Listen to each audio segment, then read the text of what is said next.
A sigh is just a sigh. Hey, everybody.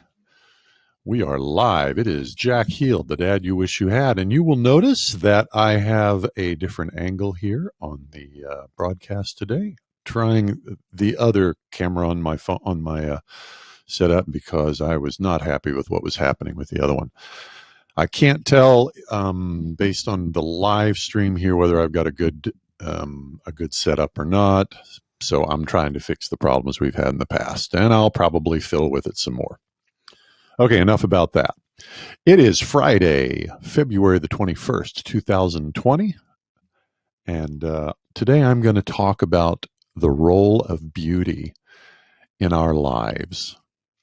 But first, as always, it's time to stop and drink a toast to the beauty of this present moment. Raise a glass with me.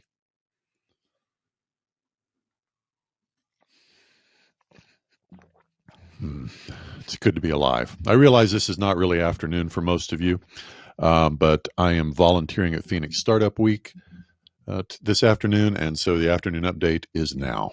So let's talk about beauty and the role it plays in our lives. I have an internet friend. I think I'll probably link his contact information in the YouTube comments. He regularly shares artwork in his Twitter stream, and it touches me. It just touches me deeply. And he did it again today. He shared a photo, but first he told a story. He said when he was growing up in Minneapolis, I think it was Highway 12 ran through his town, and it went all the way to the West Coast. And this was before there was some interstate built that went out there, and he had grown up looking at that road and imagined what it would be like to travel that entire road from Minneapolis all the way to the Pacific Coast in Washington. And here recently, he actually did that. And then he shared a photo of an old abandoned warehouse that was there at the end of the road. And the photo itself, combined with the story, had a poignancy to it that was impossible to put into words, but I felt it. I felt it in my chest. I felt it in my gut. It was a visceral response to something that is genuinely beautiful. And that's why I want to talk about beauty today. You'll see that my headline on my Twitter feed and my YouTube feed says truth, beauty, goodness, and bacon since 1961. And these are the things that I believe actually matter in life, regardless of who the president happens to be, regardless of which party happens to be in power, regardless of what is happening in the world today. The things that matter now, that mattered in the past, and will continue to matter in the future can be defined as truth, beauty, and goodness. If you pursue truth, beauty, and goodness will come along. If you pursue beauty, truth and goodness will come along. And if you pursue goodness, truth and beauty will all come along for the ride. In fact, truth is beauty, is goodness. All right. So what is that? How does that turn into something you can apply to your lives? Well, if you pursue beauty, that means you do things with your environment that bring more beauty in and push ugliness out. You'll see there behind me is a calendar, and that is my Van Gogh calendar. Vincent Van Gogh is my favorite visual artist. Over my shoulder that way are a couple of paintings again that feel good. When I look at them, they make me feel good. My particular expertise in terms of an aesthetic ability is in the oral realm, things you can hear, both music and words. I have a particular appreciation for beautiful words and beautiful music. This is one of the reasons why I love Bob Dylan. His music is is in terms of musical sophistication is relatively simplistic, but he is an absolute master of the written and spoken word. Up on my bookshelf are a few of the books that deeply matter to me. I've reached a point in life where I've eliminated from my life books that are poorly written. I don't care how brilliant the ideas are. Poor writing is not worth wading through. All right.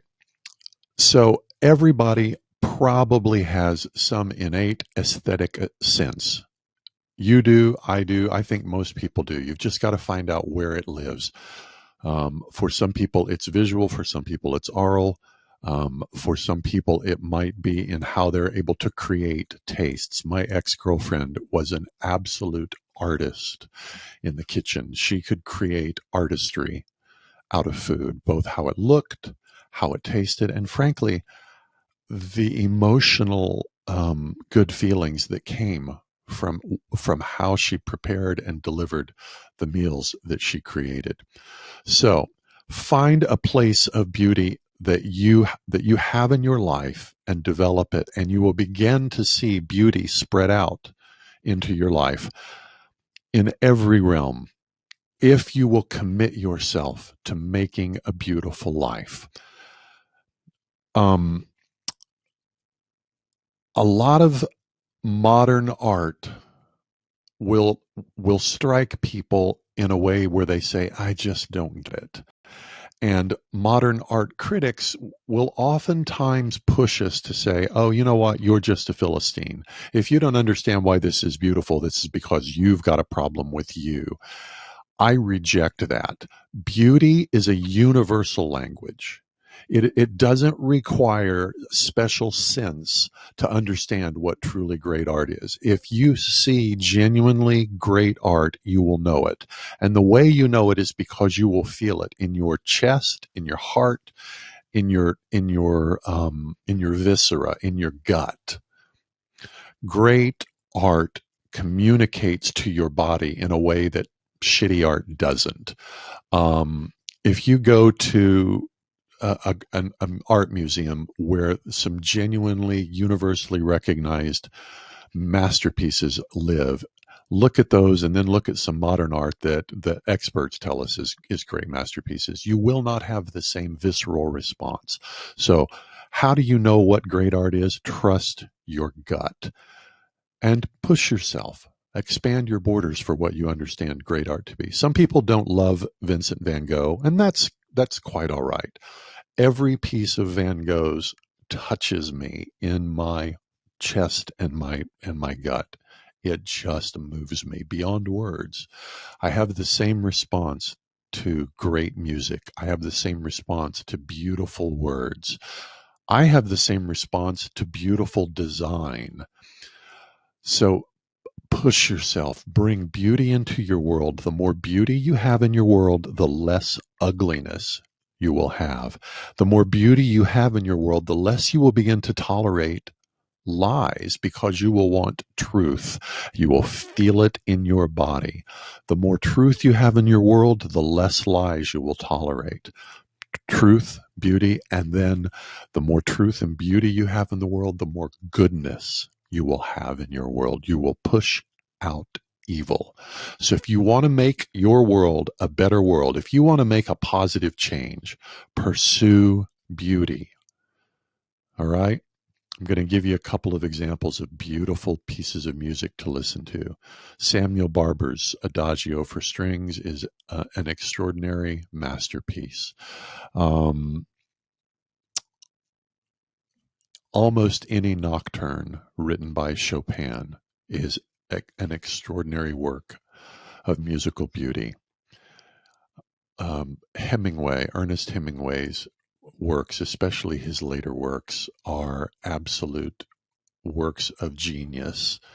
I love the words of Hemingway. On Wednesday, I read to you Elizabeth Barrett Browning's Sonnets from the Portuguese, sonnet number 38, an absolute work of genius. Fill your life with beauty. I've gone on long enough for today. I'm Jack Heald, the dad you wish you had.